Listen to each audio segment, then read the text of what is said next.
విశాఖ ఉక్కు ఆంధ్రుల హక్కు నినాదంతో 32 మంది ప్రాణ త్యాగాలతోటి తెలంగాణ ఆంధ్రప్రదేశ్ కలిసి ఉన్నప్పుడు ఉమ్మడి ఆంధ్రప్రదేశ్ లో జరిగిన పోరాటాల ఫలితంగా ఉస్మానియా యూనివర్సిటీలో సైతం జరిగిన కాల్పుల ఫలితంగా తెలంగాణ గడ్డలోని జగిత్యాలలో సాయిరెడ్డి కూడా వైజాగ్ స్టీల్ ప్లాంట్ కోసం ప్రాణాలు అర్పించినందుకు ఫలితంగా మొత్తం 32 మంది రక్త తర్పణాలతో ప్రాణాలు అర్పించుకొని సాధించినటువంటి విశాఖ స్టీల్ ప్లాంట్ ప్రైవేటీకరణ కాకూడదని ప్రజా యుద్ధ నౌక గద్దరన్న ఆశయాల మేరకు ఆయనే స్వయంగా పాటలు రాసి నటించి తెలుగు జాతికి ఒక ఆణిముత్యం, ఒక బైబిల్, ఒక ఖురాన్ లాంటి భగవద్గీత లాంటి ఒక కళాఖండాన్ని, ఒక అద్భుత గ్రంథాన్ని తెలుగు ప్రజలకు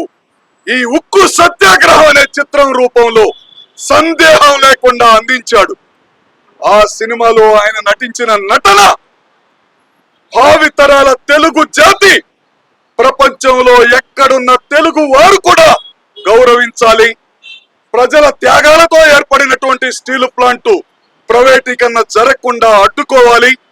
ఈ రోజు రాష్ట్ర వ్యాప్తంగా 100 థియేటర్లో సినిమా రిలీజ్ అయింది. ప్రతి చోట చదువుకున్న ప్రతి ఒక్కళ్ళు, విద్యార్థులు, యువకులు, రైతులు స్టీల్ ప్లాంట్ ప్రైవేటీకరణ అడ్డుకుంటామన్నారు. ఆల్రెడీ వైజాగ్ లో ఉద్యమం ఉధృతమవుతుంది.